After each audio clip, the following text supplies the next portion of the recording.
Halo semuanya, saya Cyril Grasela dari Program Studi Teknik Industri Angkatan 2020 Universitas Pelita Harapan. Dan dalam kesempatan kali ini saya akan mempresentasikan salah satu topik dari mata kuliah Manajemen Pemasaran, yaitu Product, Service, and Brand. Nah, kita akan mulai dengan melihat bahwa terdapat 3 level dari sebuah produk yang dimulai dari pendefinisian core customer value, kemudian apa actual produk kita, dan apa augmented produknya. Nah, dalam mendefinisikan core customer value, kita harus benar-benar menjawab apa yang sebenarnya benar-benar dibeli oleh customer. Yang mana dalam menjual atau meluncurkan suatu produk, kita harus memastikan produk ini dapat menjawab kebutuhan customer, entah berkaitan dengan permasalahan yang sedang mereka hadapi ataupun kebutuhan lainnya. Nah, produk ini harus mampu memberikan benefits atau keuntungan baik itu secara langsung ataupun dari service yang didapatkan saat menggunakan produk tersebut. Nah, masuk ke level kedua adalah actual product, di mana di level ini kita akan mendevelop atau membangun suatu produk dan juga service feature yang mencakup desainnya, desain dari produk, quality level, brand name, atau merek dari produk tersebut, dan juga hingga ke tahap packagingnya atau bagaimana kepengemasan dari produk yang akan kita jual ini. Nah, sedangkan di level yang ketiga, yaitu augmented product, kita juga harus mampu memberikan customer additional benefits dalam bentuk service gitu ya. Beberapa contohnya di sini adalah after sale service, warranty atau garansi, product support, dan juga delivery and credit. Nah, kita akan bahas satu per satu dan kita juga akan melihat contohnya pada salah satu produk yang diluncurkan oleh Apple, yang mana kita ketahui adalah MacBook ya. Di sini juga MacBook merupakan salah satu produk yang semakin banyak digunakan hari-hari ini. Nah, kita akan melihat apa core customer value dari MacBook. Nah, tentunya MacBook merupakan laptop yang Apple luncurkan dengan tujuan untuk meningkatkan produktivitas dan juga entertainment.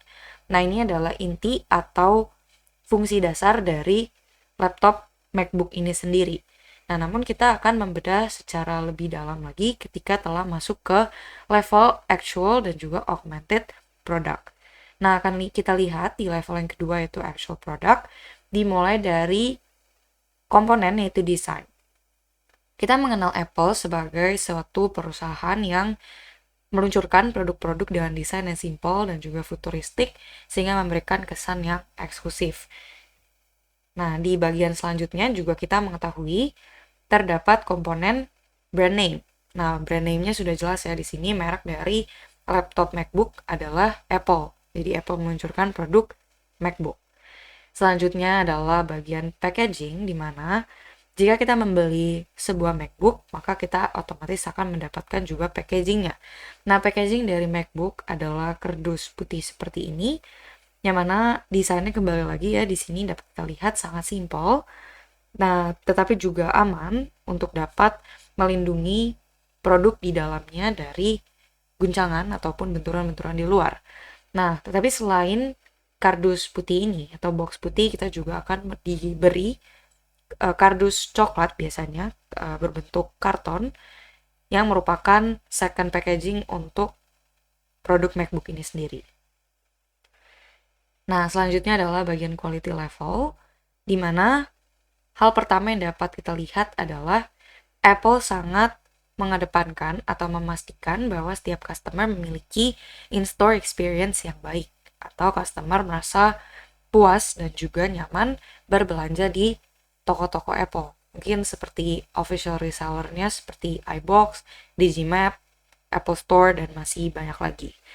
Nah, selanjutnya mereka juga menjual atau memiliki kualitas yang dapat kita lihat dari sisi software dan juga hardware-nya, di mana untuk software sendiri kita mengetahui produk-produk Apple berbasis software yang Apple luncurkan sendiri. Jika untuk MacBook, mereka menggunakan operating system macOS. Nah, jika kita lihat pada iPhone ataupun juga iPad, mereka menggunakan iOS seperti itu. Nah, kemudian game changing tech, atau kita kenal juga Apple sebagai perusahaan yang selalu memiliki inovasi baru atau menjadi pihak yang menginisiasi munculnya teknologi-teknologi baru. yang dapat diadaptasi ke dalam suatu gadget. Nah, itu juga dapat menjadi nilai tambah yang mendefinisikan quality produk-produk Apple. Nah, selanjutnya di bagian safety and security, yang mana di sini juga dapat kita lihat salah satu contohnya pada Safari atau default browsing application yang dimiliki oleh Apple pada gadget-gadgetnya.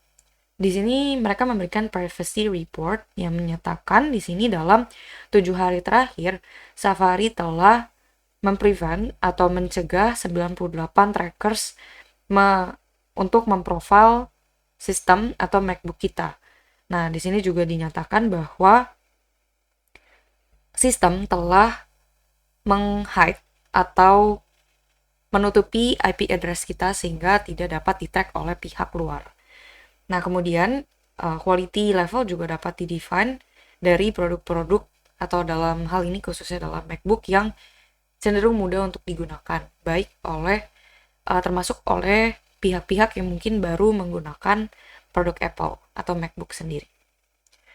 Nah, untuk komponen yang terakhir adalah features, di mana ini saya mengambil fitur-fitur yang ada di dalam MacBook Pro tahun 2020, yang mana salah satunya di sini mereka memiliki Magic Keyboard dan juga Touch Bar. Kemudian ada fitur Touch ID untuk membuka laptop kita atau membuka lock dari laptop kita menggunakan sidik jari. Nah, kemudian di sini untuk portnya adalah Thunderbolt untuk dengan port Type-C. Dan mereka juga mengklaim bahwa baterai dari MacBook dapat tahan hingga 20 jam tanpa dicas. Nah, di sini juga mereka telah menggunakan prosesor M1 dan untuk operating systemnya di sini adalah macOS Big Sur. Nah, selanjutnya kita akan ke level yang terakhir, yaitu augmented product, yang mana akan kita mulai identifikasi dari komponen yang pertama, yaitu mencakup after sales service. Nah, di sini kita dapat melihat bahwa Apple juga sangat concern atau peduli terhadap service yang harus mereka berikan kepada customer yang telah membeli produk mereka. Nah, di sini kita dapat mendapatkan service dengan hanya membuka website dari Apple, yaitu di sini khususnya untuk Mac Repair and Service, di mana kita dapat menschedulekan visit untuk datang ke tempat service, ataupun kita juga dapat mengirimkan produk kita, arrange to mail your product directly to Apple, dan juga kita dapat menghubungi Apple Support Advisor untuk dapat mengkonsultasikan problem-problem yang kita hadapi dengan MacBook kita. Nah, selain menyediakan official website yang memudahkan kita untuk mengajukan keluhan terkait dengan masalah yang kita hadapi, Apple juga memiliki package atau program Apple Care dan juga Apple Care Plus. Nah, di dalam package ini, kita sebagai pengguna Apple dapat subscribe terhadap program mereka, dan kita dapat memperoleh beberapa benefit, seperti jika kita menggunakan Apple Care Plus, di sini mereka memberikan service yang include battery service coverage. Jadi kita dapat mengganti baterai kita jika baterai MacBook kita jika mengalami masalah, dan kita tidak akan dikenakan cas jika baterainya masih memiliki kapasitas yang kurang dari 80% dari performa maksimalnya. Nah, namun sayangnya Apple Care Plus ini untuk produk MacBook sendiri belum masuk ke Indonesia untuk license-nya. Jadi masih hanya di negara-negara lain seperti contohnya United States. Nah, selanjutnya masuk ke bagian yang kedua, yaitu warranty atau garansi, yang mana semua produk Apple memiliki garansi resmi dari Apple, yaitu selama 1 tahun, yang dapat diklaim ke official store dari produk Apple.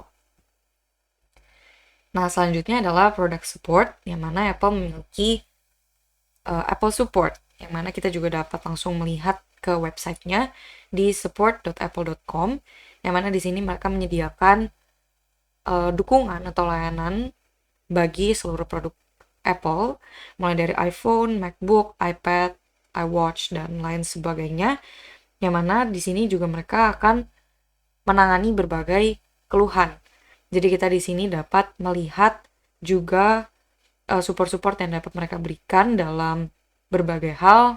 Misalnya kita miliki keluhan dari softwarenya, ada fitur-fitur yang tidak berfungsi, atau mungkin juga ada penurunan fungsi pada baterai, dan lain-lainnya yang mana akan langsung ditangani oleh spesialis dari Apple. Nah, selanjutnya kita juga akan melihat dari bagian delivery and credit, di mana Apple di sini menyediakan berbagai jenis layanan delivery, mulai dari in-store pickup, curbside pickup, dan juga express pickup.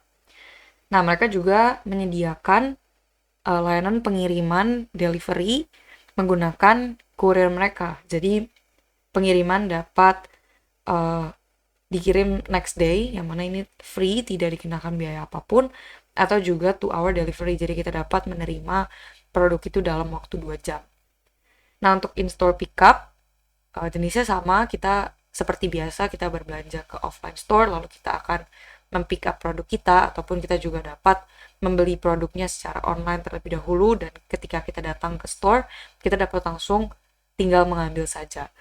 Nah, selanjutnya untuk curbside pickup, ini sistemnya seperti drive-thru, jadi kita juga telah melakukan pemesanan secara online, dan kita dapat menghampiri counter-counter yang menyediakan curbside pickup. Namun untuk jenis layanan delivery ini juga kembali lagi belum tersedia di Indonesia. Nah, sedangkan untuk express pickup, layanan ini sebenarnya muncul ketika perusahaan berada di era pandemi beberapa tahun yang lalu, di mana mereka meminimalisir adanya pertemuan secara langsung ya. Jadi di sini mereka menyediakan counter untuk express pickup, yang mana di sini juga ditugaskan beberapa orang atau pekerja dari Apple untuk dapat melayani customer yang akan mempick up barang mereka yang telah mereka order juga secara online. Nah, tadi adalah 3 level dari produk. Nah, selanjutnya kita akan masuk ke bagian consumer product classification, yang mana untuk consumer product sendiri didefinisikan sebagai produk yang dibeli oleh final consumers atau pembeli akhir, yang mana juga akan menggunakan produk tersebut for personal consumption atau untuk penggunaan pribadi mereka. Nah, terdapat 4 klasifikasi untuk consumer product, mulai dari convenience, shopping, specialty, dan juga unsought. Nah, untuk convenience, di sini produknya adalah produk-produk yang kita beli frequently atau sering di dalam jangka waktu yang cenderung singkat gitu ya. Kemudian langsung, immediately, dan juga minimal comparison and buying effort, atau kita tidak memerlukan pertimbangan yang terlalu besar dan juga usaha yang terlalu besar untuk dapat memperoleh produk ini. Nah, selanjutnya untuk klasifikasi shopping, di sini the customer in the process of selecting and purchasing, ketika mereka customer memilih dan juga membeli, mereka biasanya cenderung membandingkan atribut-atribut yang dimiliki produk tersebut. Di antaranya berupa suitability atau seberapa cocok produk ini, kemudian quality, seberapa baik kualitasnya, kemudian dari segi price atau harga, dan juga style atau mungkin gaya atau model. Selanjutnya untuk specialty, di sini merupakan produk yang cenderung memiliki karakteristik yang unik dan dapat diidentifikasi sebagai suatu brand, yang mana cukup signifikan ketika seseorang akan membeli produk ini, mereka perlu untuk mengeluarkan effort yang lebih atau special purchase effort. Nah, yang terakhir untuk unsought, di sini produk-produk yang dikategorikan unsought adalah cenderung produk yang tidak diketahui customer, atau mungkin mereka mengetahui produk itu tetapi tidak mempertimbangkan untuk membeli produk tersebut. Nah, kita dapat melihat marketing consideration dari keempat klasifikasi consumer product ini, mulai dari customer buying behavior, price, distribution, promotion, dan juga contoh-contohnya. Nah, ini untuk contoh produk yang convenience, kita dapat langsung masuk ke contoh konkretnya aja. Biasanya berupa toothpaste atau pasta gigi, magazine atau majalah, dan laundry detergent atau sabun untuk cuci baju. Nah, di sini biasanya untuk harganya juga cenderung lebih rendah dan untuk pendistribusiannya cenderung luas. Selanjutnya untuk tipe shopping, di sini contohnya adalah major appliances, kemudian televisions atau televisi atau mungkin alat elektronik lainnya, kemudian furnitur dan juga pakaian. Nah, di sini untuk harganya sendiri cenderung lebih tinggi atau lebih mahal dan untuk pendistribusiannya di outlet-outlet tertentu atau lebih sedikit dibandingkan dengan convenience product. Nah, selanjutnya ke klasifikasi specialty, yang mana di sini untuk contoh produknya adalah cenderung luxury goods seperti contohnya brand jam Rolex atau Fine Crystal. Nah, di sini untuk harganya berarti lebih tinggi lagi ya dari klasifikasi shopping. Di sini dinyatakan sebagai high price dan distribusikan secara eksklusif dalam beberapa outlet saja per market area. Dan untuk yang terakhir on-site, di sini contohnya adalah asuransi, kemudian Red Cross blood donation atau donasi untuk donor darah. Nah, di sini untuk harganya bervariasi berdasarkan layanan atau jasa yang ditawarkan, begitu juga dengan tingkat distribusinya. Nah, kalau sekarang kita kembali ke produk Apple, yang mana kita lihat adalah MacBook, kemana produk ini dapat kita klasifikasikan. Nah, MacBook sendiri atau produk-produk Apple khususnya dapat dikategorikan ke klasifikasi consumer product specialty, karena di sini kita mengetahui mereka memiliki brand yang cukup kuat untuk dijadikan preferensi bagi orang-orang untuk dapat berlangganan produk tersebut, kemudian juga membutuhkan effort yang lebih dalam membeli produk tersebut terlepas dari harganya yang cukup lebih tinggi dibandingkan dengan pesaing-pesaingnya, dan mereka juga perlu melakukan perbandingan dengan brand-brand lainnya dengan fungsi yang serupa, dan untuk harganya sendiri cenderung tinggi ya, dan mereka juga didistribusikan secara eksklusif di retail store yang memang sudah terpercaya. Nah, sekarang kita masuk ke bagian yang terakhir, yaitu product and service decision, yang dimulai dari product attributes. Nah, atribut dari suatu produk terbagi menjadi 3, yaitu dapat dilihat dari segi quality atau kualitas, feature atau fitur-fitur, serta juga style and design, yang mana ini juga telah kita bahas tadi di level dari produk pada level yang kedua ya, atau actual product. Nah, selanjutnya adalah branding. Branding di sini dapat didefinisikan sebagai sebuah nama, sebutan, dapat juga berupa simbol ataupun juga desain yang dapat mengidentifikasikan suatu produk ataupun service, yang mana dengan branding ini suatu produk akhirnya dapat dibedakan dari pesaing atau kompetitornya. Nah, selanjutnya ke fase packaging. Packaging di sini merupakan didefinisikan sebagai aktivitas untuk mendesain dan juga menghasilkan kontainer atau wadah atau juga wrapper pembungkus untuk suatu produk. Selanjutnya labeling. Di sini labeling berfungsi untuk dapat mengidentifikasi atau membuat produk ini teridentifikasi baik dari segi brand atau mereknya, kapan dan juga di mana produk ini dibuat, siapa yang membuat produk itu, dan juga dengan adanya labeling, produk ini dapat lebih kuat dalam segi positioningnya, dan ini juga dapat membantu suatu produk untuk connect dengan customer-nya.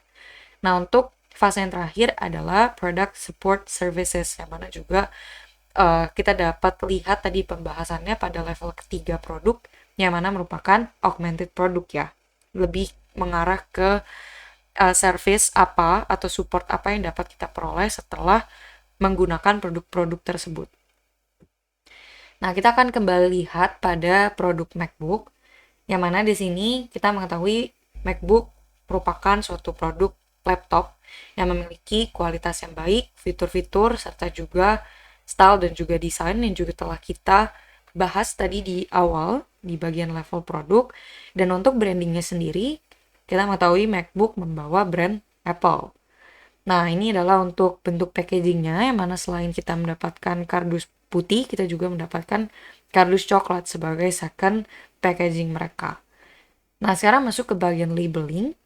Di sini jika kita lihat di bagian belakang kardus putih dari pembungkus MacBook, di sini kita dapat melihat ditempelkan sebuah label yang menyatakan serial number dan juga beberapa spesifikasi dari MacBook ini.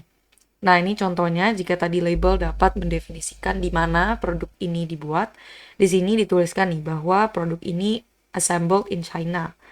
Nah, kemudian juga design by Apple in California dan semacamnya.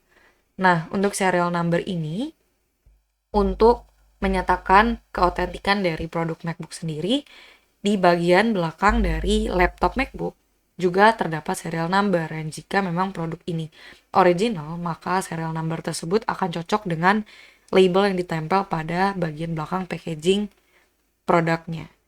Nah, yang terakhir adalah untuk product support services, kita juga telah bahas sebelumnya. Apple sendiri memiliki layanan yang diberi nama Apple Support.